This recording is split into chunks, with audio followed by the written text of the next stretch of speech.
Bueno, pues la palabra que hoy tenemos está basada en el libro de Filipenses, ¿vale?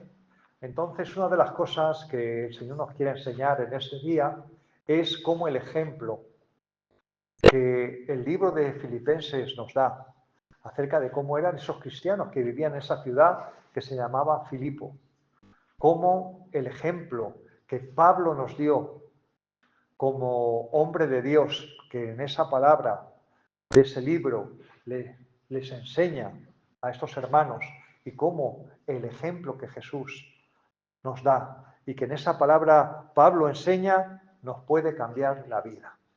Y una cosa importante acerca del libro de Filipenses es que fue escrito 2 años antes de que Pablo muriera ejecutado por el emperador Nerón. Pablo, siendo ciudadano romano y estando prisionero por un delito ideológico, es decir, no estaba prisionero por haber matado a nadie, ni haber robado a nadie, sino por decir que Jesús era el Mesías y que no había que adorar a otro Dios, pues fue hecho prisionero. Cuando le hicieron prisionero en Jerusalén, con la falsa acusación de ser un rebelde contra Roma, él tomó una decisión guiado por Dios que tuvo unas consecuencias en su vida. A veces Dios te puede guiar a tomar decisiones que, humanamente hablando, pues pueden ser cuestionables. Es decir, Pablo tomó la decisión de apelar al César, cuando literalmente, ¿con qué le hubiera dicho? Soy ciudadano romano y yo tengo derecho a decir lo que me dé la gana, mientras no hable en contra del César, lo hubieran dejado libre. Pero él apeló al César. Eso significaba que le tenían que llevar a Roma para que el emperador Nerón, el más malo de todos los malos que hubo como emperador en Roma, le juzgara, que por supuesto lo condenó a muerte. ¿Vale? Entonces Pablo, como consecuencia de esta decisión guiada por Dios, es decir, que Dios te puede guiar a tomar decisiones que a lo mejor lo pases mal y sea su voluntad. Pero Dios tiene otro plan. Ese es el tema. Nosotros tenemos nuestros planes, pero Dios tiene sus planes. Uno de los planes que tenía para con Pablo es durante tenerle 2 años prisionero, esperando la audiencia con el emperador Nerón, para poder escribir todas las cartas que nos dejó. Era un hombre súper activo. Era un hombre que predicaba, que abría iglesias, que discipulaba, que enseñaba. No paraba Pablo, pero Dios lo obligó a parar. Y durante 2 años se puso a escribir a cada una de las iglesias que había abierto y nos ha dejado esas maravillosas cartas que tenemos en la Escritura. Entonces, una de las cosas que nos enseña el libro de Filipenses es acerca de esos cristianos que vivían allí. Vivían en una ciudad que se llamaba Filipo, que había sido fundada en honor a un rey de Grecia, el rey Filipo, que era el padre de Alejandro Magno, y era una ciudad donde la gente que tenía allí tenía una actitud hacia las cosas de Dios distinta que otra gente. Vamos a leer la palabra en el capítulo 4, el versículo 14 de Filipenses.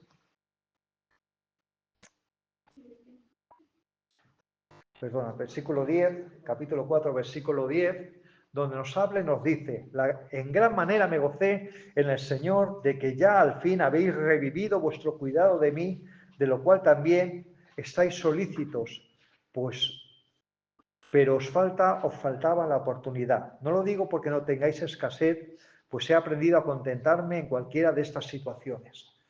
Pablo lo estaba pasando muy mal. ¿Por qué? En primer lugar, porque cuando tú te hacían prisionero te tenías que pagar todo. Eso no era como en España, que te meten prisionero, te traen la comida, te dan luz, te dan calefacción y todo. Cuando te hacían prisionero en esa época, o te traían comida a la cárcel o te morías de hambre literalmente. O sea, tenías que pagarte tú absolutamente todo. Vamos, era un sacadineros total. Entonces, Pablo estaba necesitado. Y cuando uno está pasando necesidad económica o enfermedad, pues qué bueno es que se acuerden de ti, familiares, hermanos, incluso te apoyen económicamente. Entonces, una de las cosas, uno de los ejemplos que vemos en los filipenses es que los filipenses le apoyaron. Hubo otras iglesias que no. Pero Pablo escribió esta carta de agradecimiento, es decir, el objetivo de la carta de Filipenses es agradecimiento por cómo se han preocupado por él.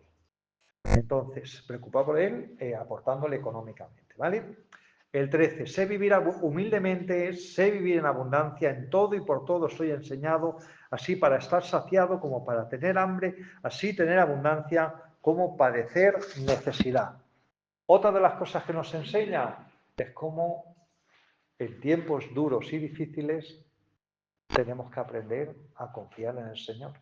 Y Pablo dependía por completo. En ese momento estaba dependiendo por completo que se acordaran de los hermanos que les había predicado, les había enseñado y encima ni siquiera les había pedido dinero. Porque él trabajaba con sus manos para coser tiendas de campaña, para con las ganancias que sacaba de esas tiendas que compraba la gente, pues él pudiera vivir. Dice en el versículo 14, le soltamos ahí, sin embargo, bien hicisteis en participar conmigo en mi tribulación. Y sabéis también vosotros, oh filipenses, que al principio de la predicación del Evangelio, cuando partí de Macedonia, ninguna iglesia participó conmigo en razón de dar y recibir, sino solo vosotros. ¿Qué ejemplo daban los filipenses? Dar, recibir y dar. Vivimos en un mundo donde a la gente le encanta recibir, pero no le encanta dar. Pero los filipenses eran gente dadivosa y agradecida. Pablo había entregado su vida para llevarles el Evangelio, sin pedirles nada económicamente, y ahora lo estaba pasando mal. Pues los filipenses sí se acordaron, otras iglesias no. Ellos recibieron, ellos cogieron y daron. Y la daron a través de una persona que se llama Epafrodito, que vamos a ver dentro de un momento la historia de este hombre Epafrodito. Dice la palabra, vamos a ir al capítulo 2, al versículo 25, dice: Mas tuve por necesario enviaros a Epafrodito, mi hermano y colaborador y compañero de milicia, vuestro mensajero y ministrador de mis necesidades. Aquí tenemos un hermano. De todos los filipenses había alguien que Pablo se acordó especialmente. Este era ese hombre, se llamaba Epafrodito. Él fue mandado por la iglesia de Filipo para llevarle ofrendas a Pablo.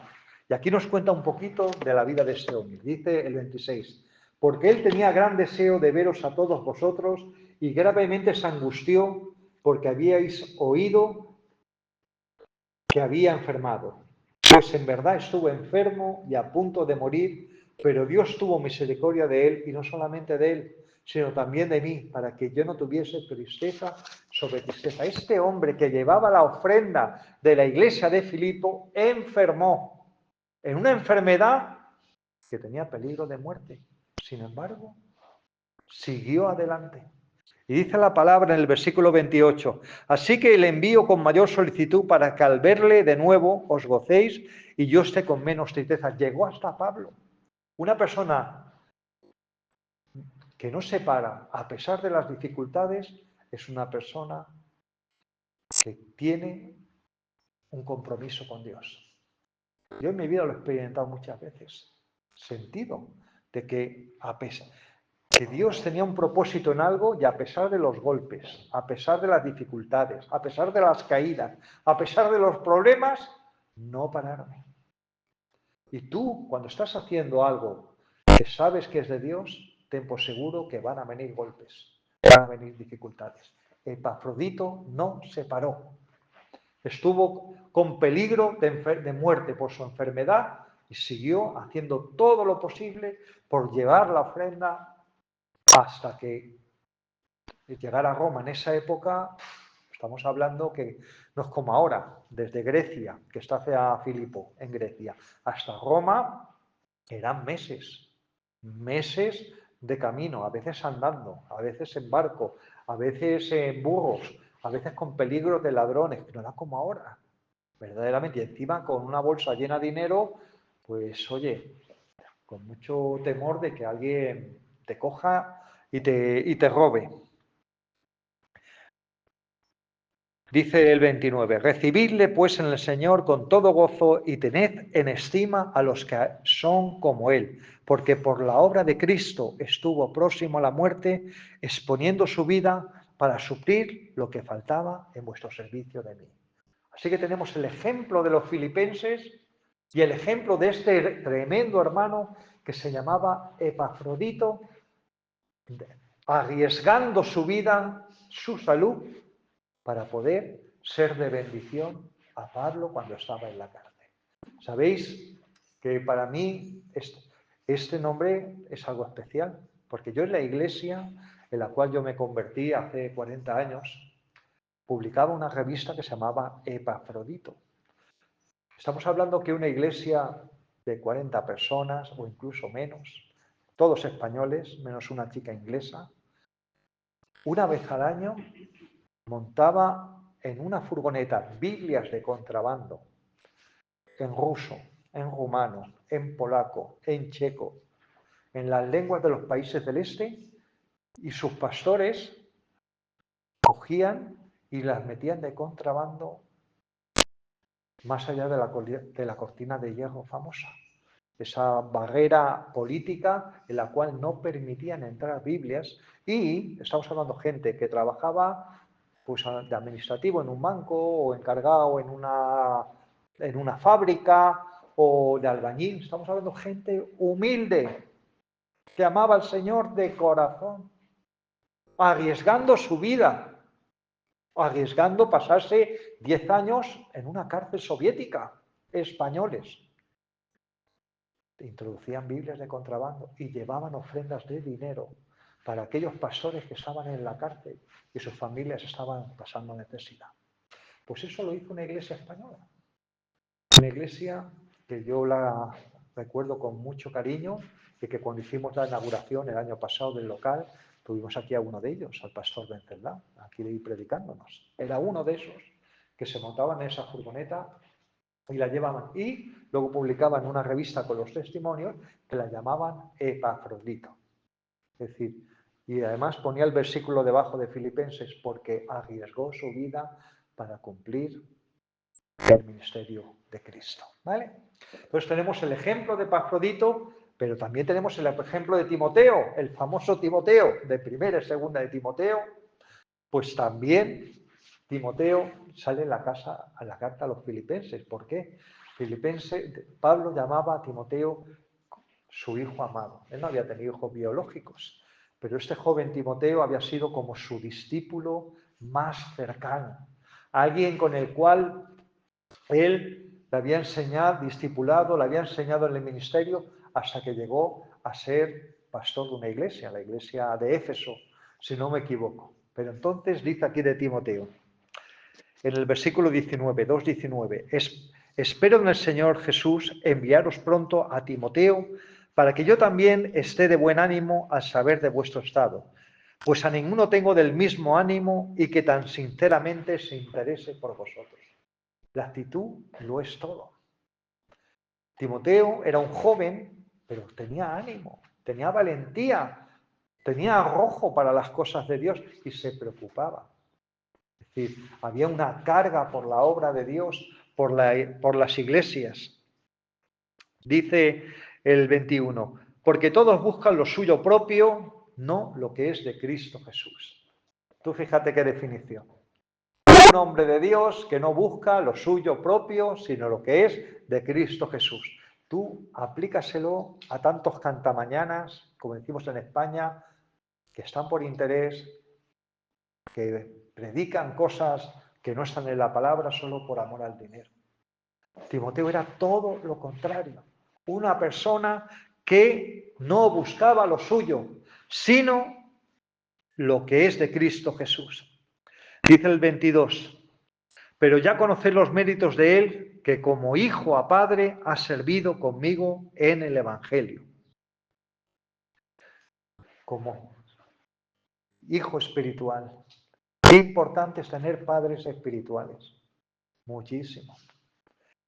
Ciertamente hay mucha gente que se puede llamar y decir que es pastor, pero padre espiritual, es decir, que como el padre que cuida y alimenta y protege a sus hijos, te enseña la palabra de Dios, te enseña a andar en sus caminos. Todos necesitamos personas así, padres y madres espirituales a los que podamos decir, es que si tengo una duda te voy a preguntar, si necesito oración te lo voy a decir, si necesito un consejo te voy a buscar tu consejo. Esta gente era una gente ejemplar. Y aunque el libro de Timoteo, uno puede decir, no, es que es el libro donde se habla del gozo, porque es verdad, hay muchos versículos que hablan de gozo, cosa que llama la atención. ¿Cómo se puede hablar tanto de gozo una persona que está metida en prisión y pasándolo mal? Pero sin embargo es un libro donde se habla de ejemplos, ejemplos de vida. Y vamos a ver ahora el ejemplo de Pablo, porque Pablo verdaderamente fue un cristiano ejemplar y un siervo de Dios ejemplar. Así que vamos al capítulo 3, al versículo 6 y 9. Dice así: aunque yo tengo también que confiar en la carne, si alguno piensa que tiene que confiar en la carne, pues yo más, circuncidado el 8º día, del linaje de Israel, de la tribu de Benjamín, hebreo de hebreos, en cuanto a la ley, fariseo, en cuanto a celo, perseguidor de la iglesia, en cuanto a la justicia, que es la ley, irreprensible. Un hombre que tenía una posición en su mundo, en su cultura, era de una familia de dinero. Pablo no era un pobretón. Su familia se dedicaba a hacer esas tiendas de campaña, pero para el ejército romano. Imagínate lo que es ser contratista del ejército. Esa gente tenía dinero, dinero suficiente para enviar a su hijo al extranjero a estudiar, a Jerusalén, al lugar más prestigioso, como si lo enviasen a Harvard. Un joven de posición económica, de prestigio de familia, que estudió a los pies de un famoso rabino que se llamaba Gamaliel, es decir, como estudiara a los pies de un premio Nobel. Sin embargo, todo lo que tenía, todo lo que había conseguido, lo perdió por causa del Evangelio. ¿Qué le pasó a Pablo? Como le dijo el gobernador Festos, Pablo, las muchas letras te han vuelto loco. Casi me consigues hacer cristiano con tu predicación. ¿Qué le pasó a Pablo para que pareciese una locura, que arriesgase cosas que en este mundo son muy valiosas, prestigio, nivel, economía y todo? Este hombre, algo le pasó en ese camino a Damasco que le transformó. Y nos lo va a explicar. Nos lo explica en el versículo 10. Y nos dice, en el 7, 3:7 dice, pero cuantas cosas eran para mí ganancia, las he estimado como pérdida por amor de Cristo Jesús. Y ciertamente aún estimo todas las cosas como pérdida por amor, por la excelencia del conocimiento de Cristo Jesús, por amor del cual lo he perdido todo y lo tengo por basura para ganar a Cristo. Está hablando aquí una persona que dice, todas esas cosas que os he contado eran ganancias. Para mí en una época eran importantes y las tengo ahora por basura, en comparación con la excelencia de conocer a Cristo. ¿Cómo es posible que una persona haya encontrado algo de tal excelencia que te ha llevado a la cárcel, que te ha llevado a la persecución? ¿Qué es lo que se produce en el interior de una persona cuando conoce a Jesús, cuando tiene comunión con Él? Que da igual las cosas que te pasen, da igual los golpes que tengas, da igual los problemas económicos. Mientras tú tengas a Cristo, lo tienes todo. Si tú tienes a Cristo, lo tienes todo. Hay una canción gitana de los hermanos de Filadelfia que lo dice así. Qué bonito es el mundo, pero no vale nada. Si tú tienes a Cristo, lo tienes todo. Entonces, Pablo es un ejemplo de un hombre que encontró la excelencia de su vida en Cristo Jesús. Dice el 9, y ser hallado en Él, no teniendo mi propia justicia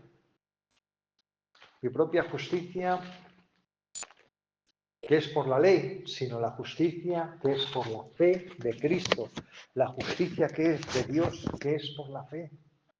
La gente está harta de religión. ¿Qué te dice la religión? Haz esto, no hagas aquello, si haces suficientemente obras religiosas, pues a lo mejor Dios te va a aceptar. Pero la justicia de Dios es por la fe en Él. ¿Y por qué es por la fe? Porque hay muy poca gente que cree de verdad. La fe de la que habla Dios es la confianza en que Dios, lo que ha dicho es cierto, y la consecuencia con ello, que es creerle a Él. Porque una cosa es creer en Dios, que hay mucha gente, otra cosa, creerle a Dios. Pablo le creyó a Dios. Dejó toda su religiosidad vana, tenía la mente llena de tradiciones, llena de cosas que había aprendido en su cultura que no eran malas. A mí me encanta el hebreo y me encanta todas las cosas que enseñan, muchas tradiciones que enseña el pueblo judío. Pero si yo quiero acercarme a Dios, tengo que elegir el método que Dios ha elegido. La forma que verdaderamente va a producir excelencia, que es Cristo Jesús. Dice el 10, a fin de conocerle, el poder de su resurrección, la participación de sus padecimientos, llegando a ser semejante a Él en su muerte. El objetivo de Pablo era ser como Jesús. Verdaderamente, Pablo es un ejemplo de persona que entendió el Evangelio, que ser cristiano es ser como Jesús. En tu contexto, está claro, en tu trabajo, en tu familia, en tu residencia, donde Dios te haya puesto, en el fútbol, donde sea, ser como Jesús. Por eso la frase, ¿qué haría Jesús en mi lugar?, te cambia la vida. Cuando viene una persona insultándote, hablándote mal, pregúntate, ¿qué haría Jesús en mi lugar? ¿Le cruzaría la cara y le daría de puñetazos a esta persona? ¿O le respondería con mansedumbre? ¿O simplemente te callarías? Y das la espalda y ahí te quedas. Entonces, cuando estés pasándolo mal, pregunta, ¿qué haría Jesús? Y también pregúntate, ¿qué es lo que dice la Biblia a lo que estás pasando? Por ejemplo, cuando en esta semana me empezaron a pasar cosas en cascada, le busqué qué es lo que dice la palabra y dice, por nada estés afanoso. ¿Qué significa nada? Nada.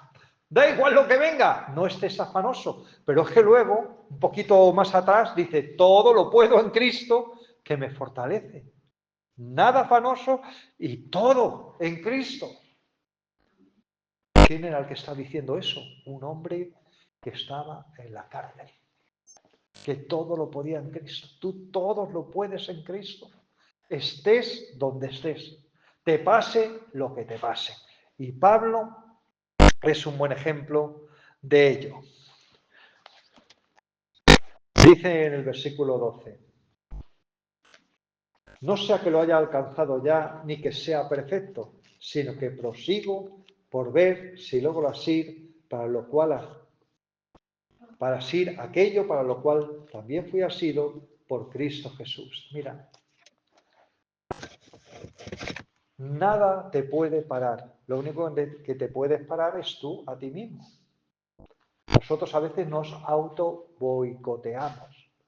Caer vas a caer, de verdad, si es que es la realidad, que muchas veces va a haber momentos que le vamos a fallar a Dios, pero la diferencia no está en lo que hagas, la diferencia está en cómo te levantas. Por eso, entre un Judas y un Pedro, es la diferencia entre una persona que negó a Jesús, pero se levantó y le creyó a Dios, y otra persona que lo entregó y decidió suicidarse. Tú fíjate que dos ejemplos. Un buen ejemplo.